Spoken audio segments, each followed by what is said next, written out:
Alright, Shalom. I want to give all praises unto YAHAWAH, BAHASHAM, YAHAWASHI, BAHASHAM, QADASH. Double honors to the apostle and elders of Great Millstone.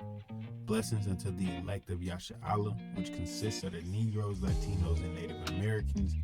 And blessings and salutations unto Yakim out there doing his truth across the four corners of the earth, teaching in the true name of the Most High. Alright, whom the world ignorantly called God, which his name is Yahawah, and his only begotten Son, whom the world ignorantly called Jesus Christ, which his true name is YAHAWASHI. Okay, prophesying the downfall of Babylon, also known as America today. Alright, now speaking in that sense, I'm just gonna jump straight into it. Okay, this is Proverbs 21:1. It says, "The king's heart is in the hand of the Most High Yahawah, as the rivers of water. He turneth it whithersoever he will." All right, so I was doing a little bit of reading within First Esdras, and there was twice, dealing with I believe his name is either Nico or Necho. He was a pharaoh of Egypt, a ruler over there, and then as well as Nebuchadnezzar. Okay.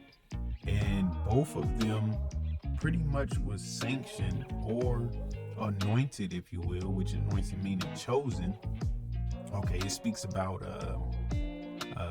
Cyrus, Cyrus being anointed of the Lord, basically just being chosen to carry out, whatever the Most High wants, because as we just read, which I'll read again, Proverbs 21:1, "The king's heart is in the hand of the Most High Yahawah, as the rivers of water. He turneth it whithersoever he will."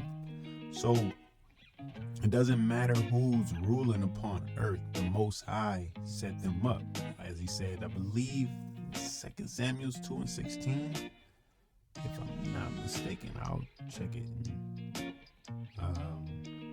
just, double check. Okay, maybe it's 1 Samuel.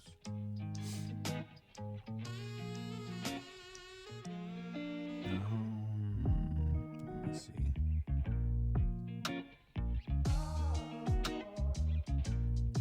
Oh, it's chapter 2. Okay, so this is 1 Samuel chapter 2 verse 6. It says, "The Most High Yahawah killeth and maketh alive. He bringeth down to the grave and bringeth up." All right, the Most High maketh poor and maketh rich. He bringeth low and lifteth up. He raises up the poor out of the dust and lifteth up the beggar from the dunghill, to set them among princes and to make them inherit the throne of glory. For the pillars of the earth are of the Most High Yahawah's, and he hath set the world upon them. So at the end of the day, the Most High is the one who controls who is in rulership within this earth. All right, the fact that the so-called Caucasians, the so-called white man, or aka the Caucasians, is in rulership at this moment is because the Most High set them up to be in rulership at this moment. Okay, and nonetheless, his heart, meaning heart, going to the Hebrew word lav, is in the hands of the Most High. The Most High is basically a ventriloquist, and Esau, as well as anybody else that's in rulership, is the dummy. Okay, they do what the Most High wants them to do. All right, to fulfill whatever purpose that the Most High wants to be fulfilled, man. Okay, it says, verse 2, Proverbs 21:2, it says, "Every way of a man is right in his own eyes, but the Most High pondereth," okay, "the hearts." Okay, so we're gonna look up that word pondereth. That word pondereth goes back to the Hebrew word takan, thakan, salakia, and it says to regulate, measure, estimate, ponder, balance, make even, level, weigh, be equal, be weighed out, test or prove. Okay, you also got be adjusted, made even or right to the standard. So at the end of the day, the Most High controls. You even got the word directed, So at the end of the day, the Most High direct their minds. He controlled their minds. He regulates their minds. Okay? So there is nobody in rulership like I got here on my own. The Most High set them up, okay, in a position that they're in so they can fulfill the purpose that he wants to be fulfilled, okay? And I'll get into a couple situations. Okay, so we're going to go over to Ecclesiastes. I'm just saying Ecclesiastes. First Esdras, okay, 1 and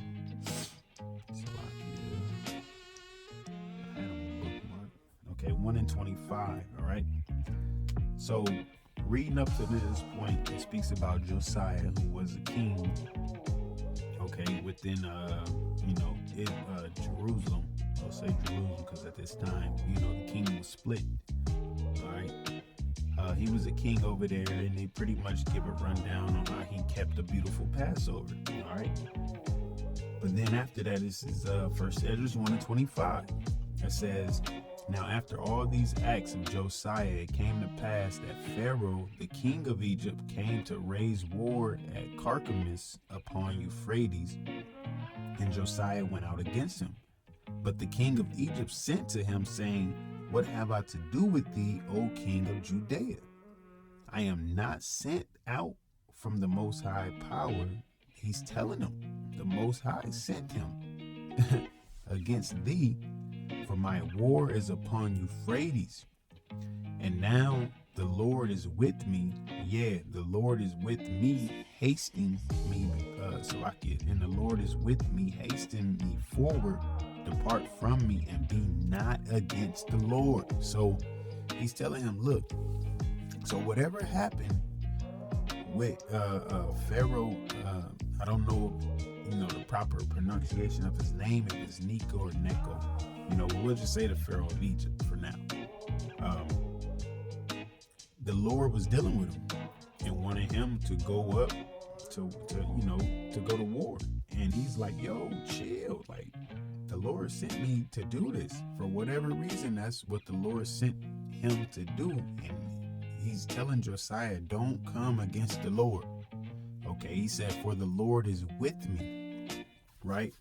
Does that mean he's chosen? Does that mean he's of the elect? Does that mean that he's an Israelite? You know what I'm saying? Or does that mean, anything pertaining to the covenants, the laws, statutes, and commandments, the promises, the glory, the kingdom that we're going to receive? No, not at all. It said their hearts are in the hands of the Lord, man. So whatever the Lord purpose was to be fulfilled, he had that Pharaoh doing that at that moment, and Josiah came up against him, and he's telling him, look, fall back. You don't want to come up against the Lord. The Lord sent me to do this. All right. It says, I'm going to read that one again. Verse 27 says, and I am not sent out from the Lord power against thee, for my war is upon Euphrates. And now the Lord is with me. Yeah, the Lord is with me, hasting me forward. Depart from me and be not against the Lord. So just go on about your business. Okay, it says, howbeit Josiah did not turn back his chariot from him, but undertook to fight with him, not regarding the words of the prophet Jeremiah spoken by the mouth of the Lord. So he was already warned, obviously, for the most part. Okay. It says, but joined battle with him in the plain of Megiddo, and the princes came against King Josiah. Then said the king unto his servants, carry me away out of the battle, for I am very weak. And immediately his servants took him away out of the battle. Okay. Then gat he up upon the second chariot and began, and being brought back to Jerusalem, died and was buried in his father's sepulchre. So had he took heed to what the Pharaoh had told him and just fell back and, allowed the Lord will to be done, he would have still had his life. Okay. He would have still had his life. All right. So once you read down, we're going to skip to the 49th verse. And once you read down, okay, what we have is in between there, Pharaoh and Josiah died. different people became in rulership. Pharaoh set some people up. Some people had a short time of ruling. Some people was sent in captivity. You know, we had to pay tribute unto the Egyptians. We was allied again with them. You know, against the Babylonians, and then eventually end up switching to the Babylonian side and become tributaries unto them. All right, so I'm going to jump down to 49. It says, the governors also of the people and of the priests did many things against the laws, and passed all the pollutions of all nations, and defiled the temple of the Lord, which was sanctified in Jerusalem. So they was being wicked. Nevertheless, the Most High of their fathers sent by his messenger to call them back, because he spared them as his tabernacle also. But they had his messengers in derision. And look, when the Lord spake unto them, they made a sport of his prophets. So they mocked the prophets, just as they mock us today when we're out there warning them that the Lord is going to bust your head for you going off and being wicked, but they think light of it. All right, they did the same thing then. And says, so far forth that he, being wroth with his people for their great ungodliness, commanded the kings of the Chaldees is the capital of Babylon, to come up against them. So he commanded, Nebuchadnezzar to come up against us. All right, who slew their young men with the sword, yea, even within the compass of their holy temple, and spared neither young man nor maid, old man nor child among them, for he delivered all into their hand. And they took all the holy vessels of the Lord, both and they took all the holy vessels of the Lord, both great and small, with the vessels of the ark of the Most High, and the king's treasures, and carried them away to Babylon. So the temple was sacked. All right. As for the house of the Lord, they burnt it and brake down the walls of Jericho, and set fire upon her towers. And as for her glorious things, they never ceased till they had consumed and brought them all to naught. And the people that were not slain with the sword he carried unto Babylon, and they was pretty much in captivity. All right, just as we are today, man. Okay, just as we are today. Going back up to 53, it says, who slew their young men with the sword, yea, even within the compass of their holy temple, and spared neither young man nor maid, old man nor child among them, for he delivered all into their hand. And that's what's going to happen within Jacob's trouble in the daughter of Babylon, and the daughter of Babylon is America. Jacob's trouble is going to definitely predominantly be happening over here, man. Okay, because 2/3 of our people shall be cut off and die, man. Okay, the Lord is about to bring judgment. All right, he's done it before, he's going to do it again.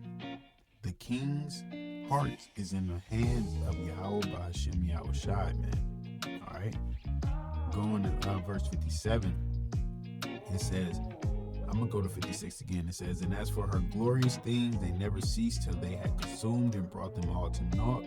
And the people that were not slain with the sword he carried unto Babylon, who became servants, I jumped the gun, to him and his children, till the Persians reigned to fulfill the word of the Lord spoken by the mouth of Jeremy, which Jeremy is Jeremiah, until the land had enjoyed her Sabbath, and the whole time of her desolation shall she rest until the full term of 70 years. So he pretty much said we were going to go into captivity until, for a appointed time, man, just as we are here today. Okay, we are in captivity for a appointed time, and now we're starting to come out of that captivity through the spirit, power, mercy, and grace of Yahawah, BAHASHAM, YAHAWASHI. All right, so, but just as he set up Pharaoh Necho, all right, and Nebuchadnezzar, okay, just as their minds is in his hands to do what he want them to do, so is Esau's, man. Okay, his mind, his heart is in the hands of Yahawah, BAHASHAM, YAHAWASHI. He's doing exactly what he's supposed to be doing.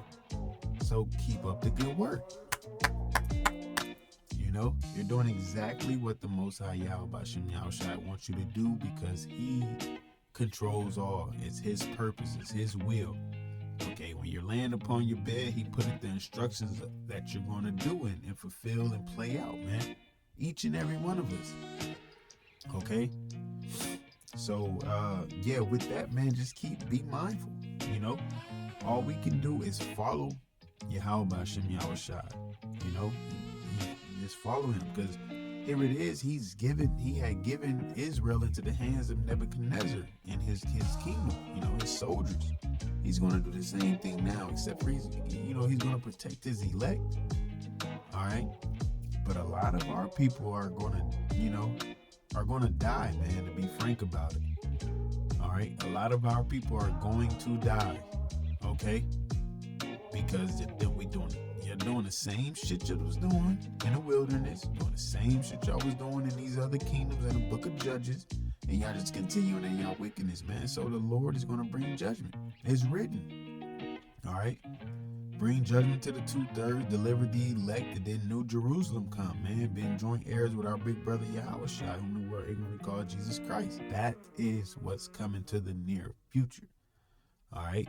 So, hey, their hearts are in the hands of the Most High. What is written down is what is going to happen. None shall fail. None shall want her mate. I don't care if you're reading on the Book of Mormons and the Book of Mormons say, I will slap that shit out your hand, man. All right. I remember a title long ago that the apostles had. The Bible reigned imperial to these other books, man. It's at the top. All right. It's at the top, man. None shall want her mate. This is where you eat at. This is where you eat at, through the Spirit. All right. Hey, so with that, Lord willing, you was edified and exhorted. And I want to give all praises unto Yahweh, BAHASHAM, YAHWASHI, BAHASHAM, QADASH. Of honors to the apostles and others of great millstone once again. And blessings and salutations unto you elect men out there, teaching on the highways and byways across the four corners of the earth. Looking forward to the downfall of Babylon, also known as America today. And blessings unto you men, women, and children that follow. Shalom.